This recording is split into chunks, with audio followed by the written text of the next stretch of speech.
अगर आप सच होने का ढोंग करेंगे तो आज नहीं तो कल बहुत नीचे गिरेंगे। जीवन के हर मोड़ पर कठिनाइयों से आपका सामना होगा। अगर आप उन कठिनाइयों से लड़ने के लिए मानसिक रूप से मजबूत होना चाहते हैं तो अपने दिमाग को प्रेरित करने वाले विचारों से सींचिए। जब तक हम अपने दर्द, गम और डर को हथियार नहीं बनाएंगे तब तक हम सिकंदर नहीं कहलाएंगे। यदि आप हारने की हिम्मत रखते हैं तो आप जीतने की कला बखूबी जानते हैं। तरक्की सिर्फ चाहने से नहीं, सही निर्णय और लगातार मेहनत करने से मिलती है। यदि आप ऊंचाई पर पहुंचना चाहते हैं तो आपको हर उन विचारों और बातों से हल्का होना होगा जो आपको भारी कर देते हैं। इस धरती पर कुछ भी मुश्किल नहीं है। मुश्किल है तो बस ये मानना कि कुछ भी मुश्किल नहीं है।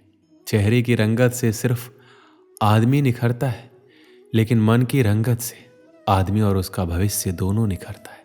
इसी को सफ़ेद झूठ बोलना कहते हैं। इसी सफ़ेद झूठ के चक्कर में लोग वह नहीं कर पाए जो वो कर सकते थे। हमेशा इस बात को याद रखिएगा कि जीवन की सबसे बड़ी खुशी उस काम को करने में है जिसे आपका दिल करने के लिए इजाज़त दे, वरना उस काम को हाथ मत लगाइएगा जिसे आपका दिल करना ही ना चाहे। अगर आपसे कोई कहे कि ये काम तुमसे नहीं हो सकता तो उसका सीधा सीधा यही मतलब होता है कि इस काम को तुम्हारे सिवाय कोई और नहीं कर सकता। अगर आप किसी के एहसान तले नहीं रहना चाहते तो आप दिल और दिमाग से इतने मजबूत बनिए कि आपको कोई भी किसी तरह मुसीबत में ना ला सके। आप डटकर खड़े रहें तब तक जब तक मुसीबत टल ना जाए। खुद पर भरोसा और आत्मविश्वास बनाए रखिए।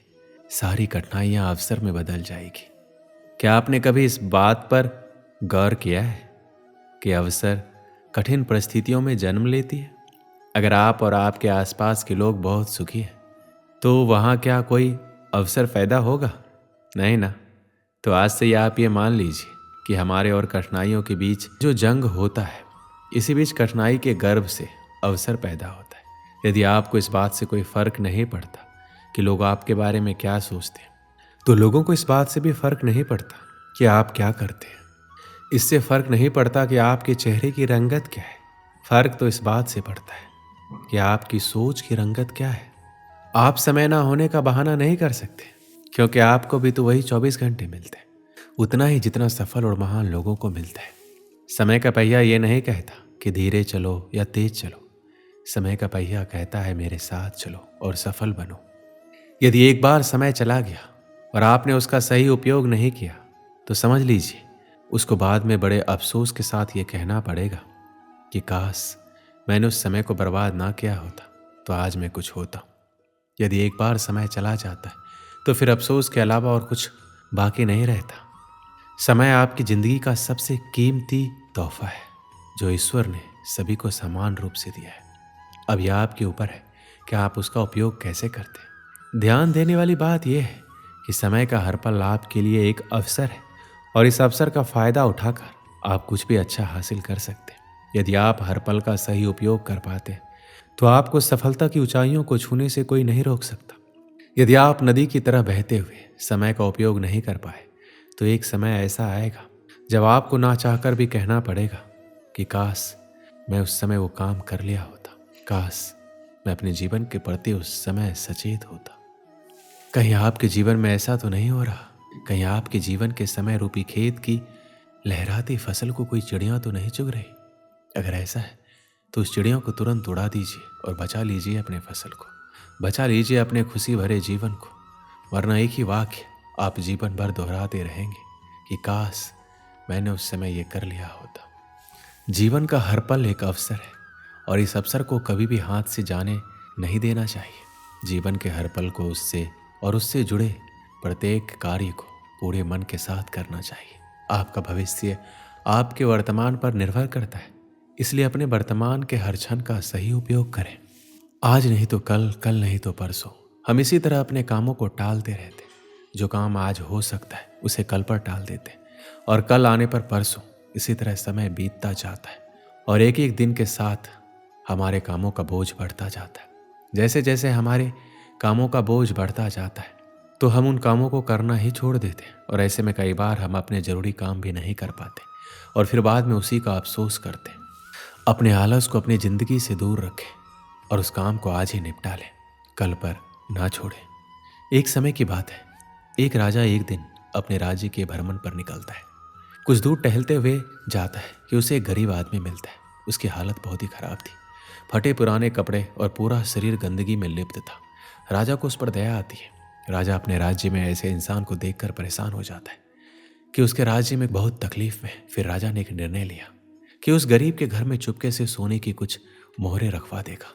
उस दिन जब रात होती है तो रात के अंधेरे में राजा अपने गुप्तचर को आदेश देता है कि जाओ उस गरीब के घर में सोने की 1000 मोहरें चुपके से रखाओ। और साथ ही में एक पत्र राजा देता है जिस पर लिखा होता है, मैं तुम्हारे राज्य का राजा हूँ, ये सोने की मोहरें तुम्हारे लिए। राजा पत्र इसलिए रखवाता है गरीब आदमी इतने सोने के मोहरे देखकर परेशान ना हो जाए।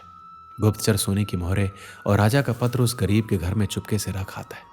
अब राजा मन ही मन खुश था, उसके राज्य में कोई भी गरीब नहीं है। कुछ दिन बीतता है। एक दिन अचानक से राजा को उस गरीब की याद आती है तो राजा अपने गुप्तचर से उस गरीब का हालचाल पता करने को कहता है। कुछ समय बाद गुप्तचर वापस आता है और राजा को बताता है कि वह आदमी अब इस दुनिया में नहीं रहा, वो मर चुका है। राजा को यह सुनकर बहुत बुरा लगा। राजा ने उसके मरने का कारण पूछा तो गुप्तचर ने बोला कि महाराज वह गरीब आदमी कुछ दिन पहले बहुत खुश था, सबसे मिलता था, बातें करता था, उसके अंदर काफ़ी बदलाव आ गया था। लोगों ने बताया कि वह अपने साथ एक पोटली लेकर घूमता रहता था, किसी को पोटली के बारे में कुछ नहीं बताता था, किसी को हाथ तक लगाने नहीं देता था।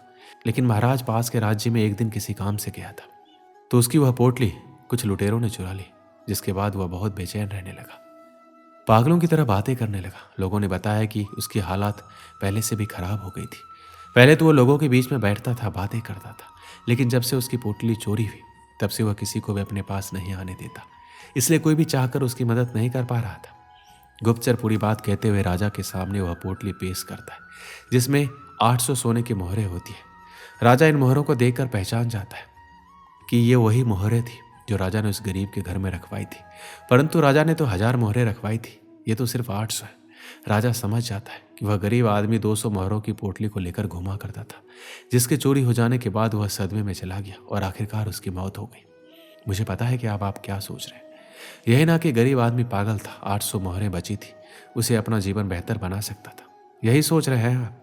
लेकिन अगर मैं यही सोने की मोहरें हटाकर उसे वक्त बोल दूं तो जो थोड़ा सा गया है लेकिन ज़्यादा आना भी बाकी है। मैं इस कहानी के माध्यम से आपको यही समझाना चाहता था, जो खराब हो चुका है उसके बारे में सोचकर खुद को बर्बाद मत करो, जो बचा है उसे संवार लो। आशा करते हैं कि आप अपनी ज़िंदगी एक दिन ज़रूर संवार लेंगे। दोस्तों, इस वीडियो में बस इतना ही। मिलते हैं अगले वीडियो में, अपना ख्याल रखिएगा। जय श्री कृष्ण।